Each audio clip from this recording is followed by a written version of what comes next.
Storm leaving our state. It left the state Thursday afternoon, Thursday evening. And so these were, and there's going to be 20 open by the end of the day. Usually this is a 96-hour evolution, but here, because of the pre-planning and pre-staging, getting it open much better. In Inglewood, we've delivered one mega generator that was able to bring their water system back online. We are supporting operations for 3 different hospital systems to make sure they have the services they need. We're also supporting operations with 3 logistical staging areas and 3 base camps throughout the region. We have called in the Army Corps of Engineers at the request of the counties to help with damage to the water system. And I know that some of this is Lee County water utilities, some of it may be municipal. Bottom line is the Corps is working with all of those groups. I know they're meeting again today to figure out what the best way is to go forward. Clearly, having those core services like the water and like the electrical are really top priorities after the life rescue mission. And so people understand that. If you look at what's happened with some of the power restoration efforts, we've had over 55% or 54% of the power that's gone out due to this storm has been restored. And this is a storm that left the state on Thursday afternoon, Thursday evening. So less than 48 hours after the storm leaving, over 54% of all people that lost power have power back. You're seeing those numbers rapidly improve in most parts of the state. Obviously, when you're talking about here in Southwest Florida, some of the areas that were most affected, like Sanibel, like Pine Island, those are being serviced, I think, by the electrical cooperative. Got a brief from the county. I guess they started repairs, this morning, and so hopefully there's not a lot of structural damage. But I've spoken with FPL, and they obviously have a lot of infrastructure, and I've asked them, hey, if these cooperatives need some of the know-how and need some infrastructure support, will you provide it? And they said that they would provide it. And I think it's not just FPL that'll do that. I think Duke and some of the other big utilities will as well. So you've seen progress be made in Charlotte and Lee on the power. I think that's mostly been on FPL sites. And so hopefully they'll be able to get some progress on some of the county or some of the cooperative sites going forward. We're happy to have nonprofit partners like World Central Kitchen, Red Cross, and Salvation Army. They've already done 70,000 hot meals and will be doing more. We are working with the telecom companies. They have surge resources in here, these portable towers, some of the other things to be able to help with the connectivity and get everybody up online. And we hope that that'll work very quickly, and I think there probably will be progress. We also we're working with Elon Musk and Starlink satellite. So they're positioning those satellites, the Starlink satellites, to provide good coverage in Southwest Florida and other affected areas. We have with me, where do I have the? Do I have it? So here are the Starlinks that we're going to provide for Lee County. And so what this will do, so they have satellites that beam down, but you can't just get it on your device without having things like that beaming it to the public or beaming it to whatever. So those are going to be really for their use at the places that are offering the emergency response so that they can be fully hooked up and can get online if they need to go. At the same time, we are working with SpaceX, and we are expecting 120 additional large Starlink units to deploy to Southwest Florida. And so they've donated the costs associated with all the coverage. So we want to thank SpaceX and thank Elon Musk for that. A large device, you can put it in different areas in the community that are having problems, and they can get a 13-mile radius, and they can support over 1,000 users at a given time. So you're talking about over 100 of these. Not all will go to Lee, but many will go to Lee, Charlotte, if there's places in Collier, some of our rural counties like DeSoto and Hardy, they're offline too, to be able to do that. So that will help bridge some of the connectivity issues, and we think that that's something that's very, very fun. So we're happy to be able to hand this out to Lee County. I delivered some to Charlotte, and I know we have some for the surrounding counties as well. And we're also going to give for search and rescue and this type of response. Unity Fiber has provided free broadband access, and Verizon has deployed drones to assist with additional cell coverage, and that will also help assess damage and expedite recovery efforts. We mentioned the power situation. If you look outside of Southwest Florida, you've had really strong comeback, and Floridians who've been around for a while remember some past hurricanes. People all over the state could be out for weeks at a time, and so you've had millions restored. I think you've had about just since Thursday evening when the storm left, and so that's really good. That's because there were 42,000 linemen staged and ready to go. They're also being serviced by the Waffle Houses feeding the linemen, and we appreciate that. We appreciate the community reaching out and supporting these folks who are there. You take connectivity for granted. You take for granted you flip a light switch and you get what you need. Well, it's not so simple. You need people that are tending to that infrastructure, and the hurricanes reveal that. So we are appreciative of the folks who've come from all over the country to assist with this, and we're going to continue to do it. As of right now, you got about 73% of Lee County without power, and 77% of Charlotte County without power. The county that has the most without power is currently Hardee County, and that is 88% without power. We have moved 1.6 million gallons of fuel into Southwest Florida to support the response. I'm looking at some of these gas stations. Some of them are very busy. Some of them have generators to be able to run. Some of them may have electricity. Others, the fuel is pouring in. It's just they may not have the electricity to operate their pumps. And so that's going to be, the issue. As more people come online, you're going to have more of that. But we've got a lot of fuel that are here, earmarked for whatever needs that people have. We have over 1,300 people on the ground for the Florida Department of Transportation. 1,300 miles of roadway have been cleared. I think people heard that yesterday you had a lot of river flooding in Charlotte County. FDOT had to close I-75 for a 12-mile stretch, and so they're constantly monitoring that. Obviously, that will be open as soon as it can, but as of this morning, they were still doing the detours around the flood impact. There's also other areas where we may expect additional flooding. And it was interesting. I was touring Central Florida with some of the aerial tours. There was more standing water in Central Florida than there was here in Southwest Florida, even though they're a couple hundred miles away from the initial impact of the storm and the storm surge. Just had a lot of water, some of the rivers and inlets overflowing. So it's creating a lot of problems really all across the state. If that impacts bridges, if that impacts roads, then obviously FDOT needs to maintain safe. All major ports are now open for fueling, and the fuel's going to be coming. We now have a mobile command unit in Lee County and in Charlotte County and in Hardee County to help them with their emergency efforts. And so you'll see Kevin Guthrie is our EM director, and he's just probably going to be living down here for the time being, starting very, very soon. FEMA, of course, has activated individual assistance. For those in need of help recovering, you can visit disasterassistance.gov or call 1-800-621-3362. So far, 87,000 people have registered for FEMA. Make sure you take evidence of the damage to your home. Very soon. FEMA, of course, has activated individual assistance. For those in need of help recovering, you can visit disasterassistance.gov or call 1-800-621-3362. So far, 87,000 people have registered for FEMA.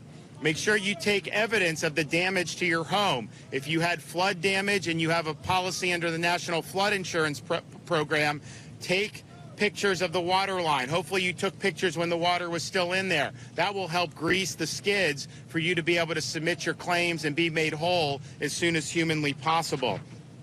We're looking, and we'll have an announcement very soon, to have disaster recovery centers set up, certainly in Lee County and in Charlotte and likely in many other counties. And as part of that effort, you can go. You don't need to go in for FEMA. You can do a lot of this online.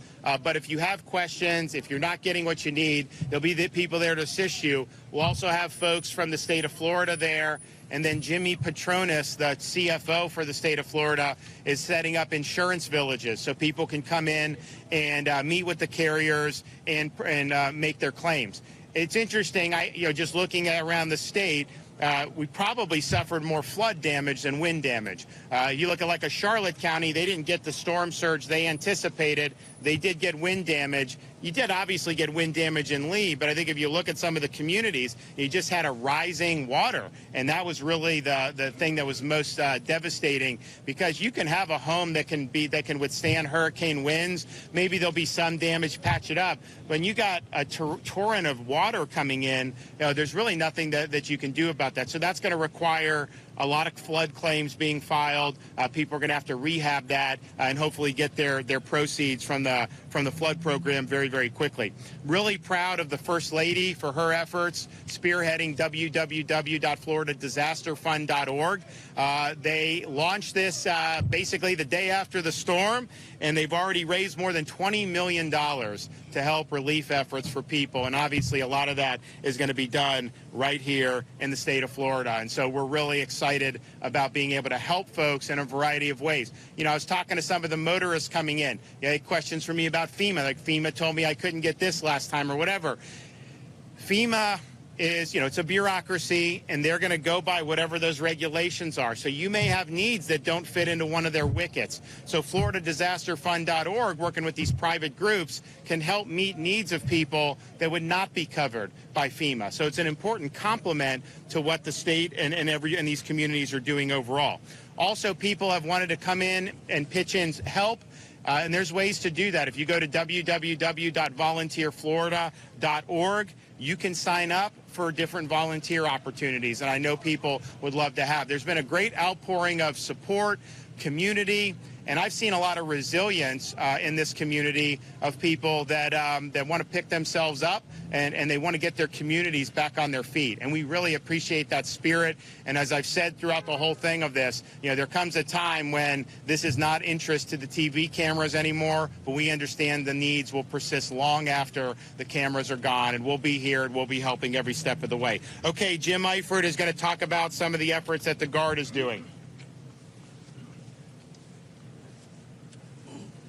I'm bringing with me Brigadier General Sean Boyette, who is the Joint Task Force Florida Commander. He's been the command and control center node up in Camp Landing, North Florida, controlling all of the resources throughout the state. As obviously Lee County, Collier, and Charlotte have become a center of significant concern, we are continuing to migrate more forces down here. We currently have about 1,200 Florida National Guardsmen. We'll probably be increasing that in the coming days to more than 2,000. Again, just to get that presence in the streets, make sure that there are no looting or crime waves that could be part of the natural disaster. And then also assisting with the additional creation and expansion of the pods that we currently, these points of distribution like you see behind us. So I'm immensely proud of the Guardsmen who have stepped up at a moment's notice to be a part of this effort. And I'll pass it over to Sean if he has any other words. As the General mentioned and the Governor mentioned, augment some of their outstanding comments. We look forward to continuing to provide service to our community. These are your community soldiers. Each and every one comes from a community within Florida, and they're proud to serve their fellow Floridians. So with that, I'll turn it back over to the Governor. All right, Cecil. Thank you, sir. Good afternoon. Cecil Pendergrass, Chairman of the Lee County Commission. First, I'd like to thank the Governor and the state and the federal agencies working with us. This is the plan that's been in place for a year. You're seeing it all come together. We're one team here. We're all working together. Again, I'd also like to thank my colleagues, Commissioner Hammond, Commissioner Sandelli, Commissioner Mike Greenwell, and Commissioner Kevin Wayne. We've been working together. The county's put this plan together for the last year, preparing for this worst-case scenario, and we've seen that happen here. Today is a perfect example of that plan to come together. We're going to have 8 pods open today throughout Lee County to provide water, ice, and food to our residents here in Lee County. So make sure you please follow us on our social media. Call 211 for any more information. Again, my most concern right now is everybody to stay patient right now. Like the Governor says, we're going on day 3 after the hurricane. The most important thing right now is stay patient and work with their agencies here locally. Thank you, Governor, and all your staff. Yeah, thank you. Okay, Dane Eagle. Well, I want to thank the governor for his leadership. Being from Southwest Florida, of course, this has been incredibly hard to watch from afar. Obviously not as hard to deal with it and go through with it. But I've got a mother in Matlacha Isles and a family in Cape Coral and Fort Myers. And we were telling them early on, evacuate. And they're thinking, we've been through Charlie, we've been through Irma, this is going to be fine. And obviously this was different. This was a water event. And sure enough, they got flooding. They're safe, thank God. I know their families that are dealing with worse. But the rest we can rebuild. And that's where DEO comes in. And thanks to the governor's leadership, we've been activated since we knew the storm was going to be coming upon us. We've been in the EOC daily, working with our business partners across the state, and they've been activated with us. Publix, Lowe's, Walmart, ATT, U-Haul, Uber, you name it. They've all been putting their best foot forward to help people, and we're helping them in real time, looking at supplies, looking at closures, making sure people can open and do what they need to do. And we're going to continue doing that so that people have what they need. Two things I want to leave behind today, thanks to the governor's leadership. One, businesses, they're going to be looking what's next. I know right now it's recovery, and now it's going to be how do we get back up on our feet. I need every business out there, and spread the word, please. Go to floridadisaster.biz, floridadisaster.biz. We are doing a simple survey. We need to collect information so we can decide what to do next. The details of that survey are going to help us dig in and work with our federal partners and, of course, our resources at the state, thanks to the governor, to make sure we can help people get back on their feet. So please do that today or in the coming days as soon as you can. floridadisaster.biz. I can't stress that enough. Number two, just moments ago, the governor announced that disaster unemployment assistance is available to all who need it. If you are in a FEMA-declared zone, Lee County, Charlotte, Collier, and other inland counties, you can find those on floridajobs.org, and you're affected by the storm, you may be eligible for unemployment assistance. So floridajobs.org, you can go on there today and start applying to see if you're eligible for unemployment assistance. Obviously, a lot of people, if there's no businesses operating, a lot of people are in real estate, construction, Uber, gig economy, you name it, go on there. We want to be able to help. We've been working hard to make sure people get back on their feet. This is an event of no fault of their own, and we're going to step in to help and make sure that people are as whole as can be. So floridadisaster.biz for businesses, floridajobs.org for unemployment assistance, and we'll be in the communities in the coming days to assist as well. I want to thank all the locals for their work and thank the governor for his leadership. Okay. And we have the president of Florida Power and Light, Eric Szilagyi. I'm going to ask him to come give an update on their efforts. And, you know, I told them before you came, you and I had talked, you've offered support for the electrical co-ops as well. You know, if you look at what happened in Lee, the places that were the hardest hit, I think are by and large serviced not by FPL, but by the cooperative. And so there may be a need for infrastructure and some things like that. This is something that we were concerned about because of supply chain, and Eric and some of his other peer companies said, you know, we've got infrastructure, we have the ability to provide support if it came to that. And so that we may be in that situation. So you want to come up?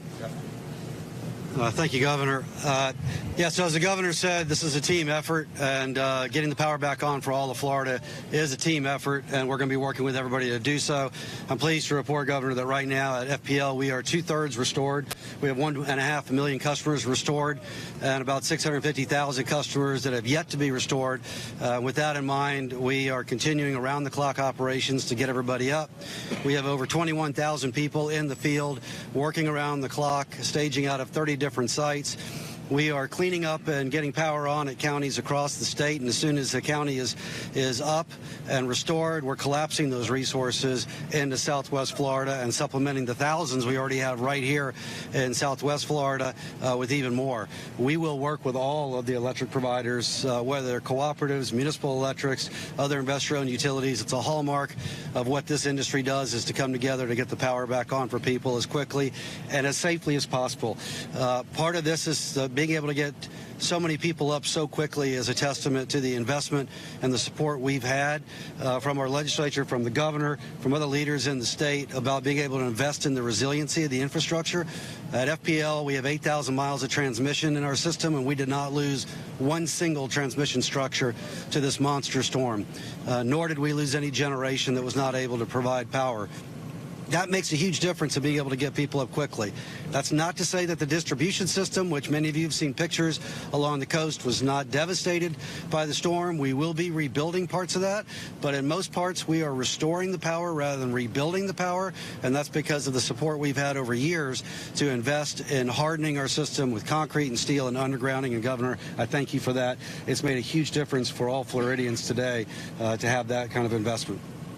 So there's never been this many people restored so quickly, because we're not even 48 hours after the storm leaving the state of Florida. And you've been through a lot of these storms. I mean, I think this has got to be far and away the quickest, right? That's correct. I mean, at least for FPL, I can speak to that.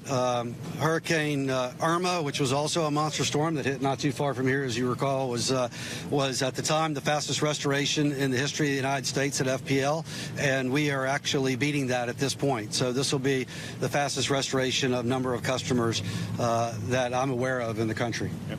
And that's, again, a testament to the investments that have been made, as well as the tens of thousands of workers who have come from 30 states to help, and we do appreciate all their help and support as well.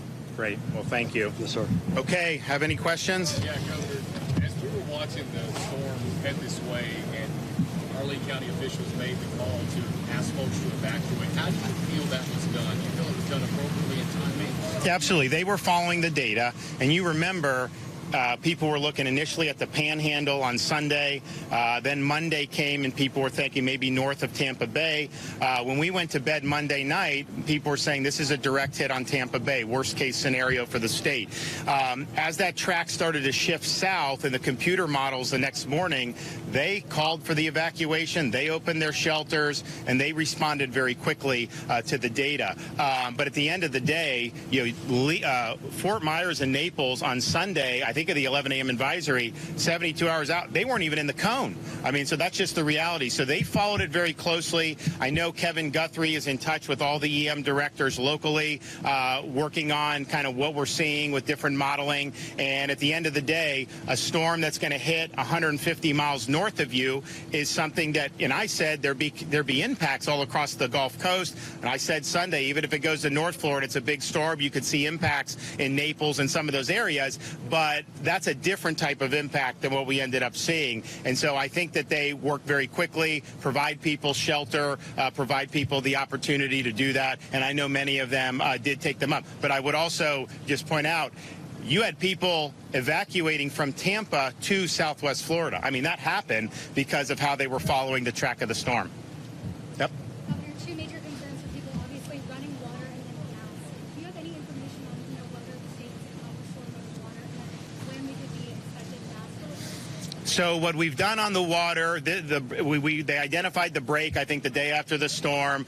They requested the state enlist federal support. So we got the Army Corps of Engineers. I think that they made the request at like 3 in the morning on Thursday. Army Corps was here from Jacksonville Thursday afternoon. That's a 6-hour drive under good conditions, as you guys know. So they're there. They're working with not just the county water utility, but some of the other municipal utilities to be able to do that. And we have National Guard engineers available to help the Corps if they need it. And I know General Eifert has a lot of folks there. So at the end of the day, troubleshooting that is really significant, because once you get that going, everything else can really come to life. Even some of the power, you can do the generators, but you need that running water just for basic sanitation.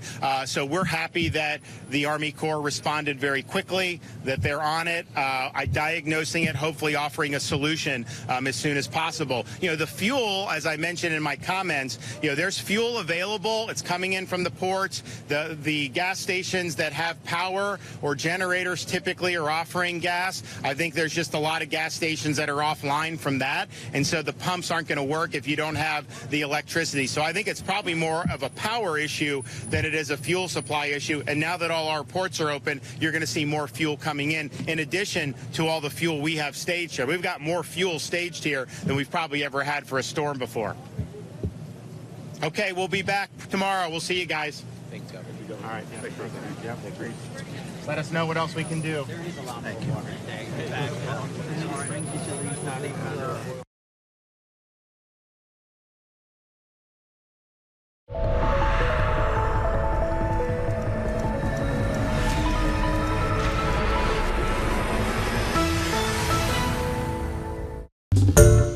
Hi, everyone. George Stephanopoulos here. Thanks for checking out the ABC News YouTube channel. If you'd like to get more videos, show highlights, and watch live event coverage, click on the right over here to subscribe to our channel. And don't forget to download the ABC News app for breaking news alerts. Thanks for watching.